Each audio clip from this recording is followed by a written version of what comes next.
नमो नारायण। सभी भक्तों पर ईश्वर की कृपा हमेशा बनी रहे। आप सभी भक्तों से निवेदन है कि इस चैनल को सब्सक्राइब करें। राधे राधे। भगवान विष्णु कहते हैं कि हे इंद्र प्रतिष्ठ, अब मैं पुनः नियमित दान का वर्णन कहता हूँ। जो सत्पात्र को हाथी घोड़ा दान करता है उसे सब कुछ मिलता है। वह वायु सहित पुण्य में प्रदेश का राजा होता है और राजा होने के साथ ही वह धर्मात्मा, विवेकी, बलवान, उत्तम बुद्धि से युक्त बन जाता है। संपूर्ण प्राणियों के लिए अजय अर्थात कोई उन पर विजय नहीं प्राप्त कर सकता है, ऐसा उसे सब कुछ मिल जाता है और महान तेजस्वी हो जाता है। महाराज, जो पर्व आने पर भूमि का दान करता है, गोदान का दान करता है, वह सब भोगों को प्राप्त करता है। जो मनुष्य सही समय आने पर ब्राह्मण को भूमि का दान करता है, गौदान करता है, उसको सब कुछ मिलता है। जो गुप्त दान करता है उसे अक्षय निधियां भी प्राप्त हो जाती है।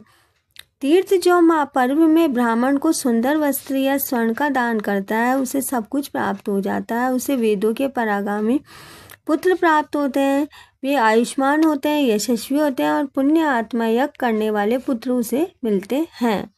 महान दान करने वालों को सुख व पुण्य प्राप्त होता है, धन भी प्राप्त होता है। महाराज, कपिल की गोदान करने वाले को महान सुख प्राप्त होता है। आयु पर्यंत ब्राह्मण लोक में वह निवास करता है। सुशील ब्राह्मणों को वस्त्र तथा स्वर्ण दान करके मनुष्य अग्नि के समान तेजस्वी बन जाता है और बैकुंठ धाम में निवास करता है। अब अधिक दान करने का वर्णन इस प्रकार है। यज्ञ में दान दिया जाता है तो वह शुद्ध भाव से देने पर मनुष्य को अच्छी बुद्धि प्राप्त होती है। दाता को दुख नहीं प्राप्त होता है, उसको सारे सुख प्राप्त होते हैं। वह हमेशा सुखी रहता है। मृत्यु के पश्चात भी इंद्रलोक में निवास करता है। हजारों कल्पों तक उसके सारे कुल के व्यक्ति स्वर्ग में निवास करते हैं। दूसरे प्रकार का दान बुढ़ापे में यदि दिया जाता है तो यह पीड़ित और क्षीण होने पर भी मनुष्य को दान हमेशा करते रहना चाहिए। दान बहुत ही कल्याणकारी होता है। उसे किसी से मोह नहीं करना चाहिए, उसे स्वयं ही सब कुछ दान करना चाहिए। वह कभी भी दान नहीं कर पाता है तो उसे कुछ भी प्राप्त नहीं होता है। अन्न, जो बछड़े सहित गाय, स्वर्ण, धन, भूमि, फल, पानी आदि सभी का दान निरंतर करते रहना चाहिए। अधिक शुभ फल पाने की यदि उसकी इच्छा है तो उसे उत्तम जूते का दान करना चाहिए।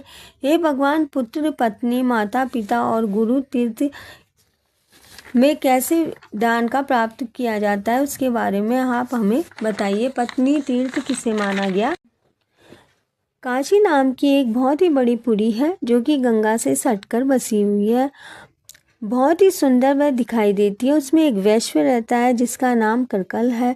उसकी पत्नी साध्वी तथा उत्तम सुंदरी है।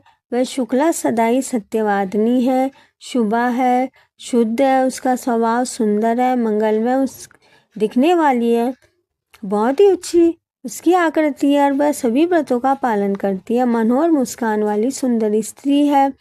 वैश्य भी उत्तम वक्ता है, धर्मज्ञ है, विवेकी है, संपन्न है, गुणी है और वैदिक तथा पुराणों को जानने वाले हैं और उनका श्रवण करने वाले हैं। उन्होंने सुना था कि तीर्थों का सेवन करने से काफ़ी पुण्य प्राप्त होता है, तो तीर्थों में जाने की उनकी काफ़ी इच्छा हुई। तो वह जब भी तीर्थों पे जाने लगे तो उनकी पत्नी ने भी कहा कि मैं भी आपके साथ चलूँगी। स्नेहवश वह उसको समझाते हैं कि इस मार्ग में काफ़ी कष्ट मिलते हैं, इसलिए तुम्हें नहीं जाना चाहिए। अगर तुम जाओगी तो हो सकता है तुम्हें बीमार हो जाओ और मुझे तुम्हारा दुख बर्दाश्त नहीं होगा, तुमसे अलग होने का दुख बर्दाश्त नहीं होगा, ऐसा वह मानते हैं। लेकिन एक दिन क्या होता है कि ऋषि कंकल प्रातःकाल जब उनकी पत्नी सोई हुई रहती है तो अचानक वह घर से चले जाते हैं। तो उनकी पत्नी जब जागती है तो वो चारों तरफ उनको नहीं पाती है, तो उनसे मित्रों से पूछती है कि वो कहाँ चले गए। तो सभी ये कहते हैं कि तुम्हारे पति तो धर्म के कारण तीर्थों का सेवन करने गए हैं, तुम्हें खुश होना चाहिए, वह लौटेंगे तो तुम्हें ऐसा मानना चाहिए, क्योंकि ऐसा माना गया है कि पति के दाहिने अंग में तो प्रयाग माना गया है और बाएं अंग में पुष्कर माना गया है।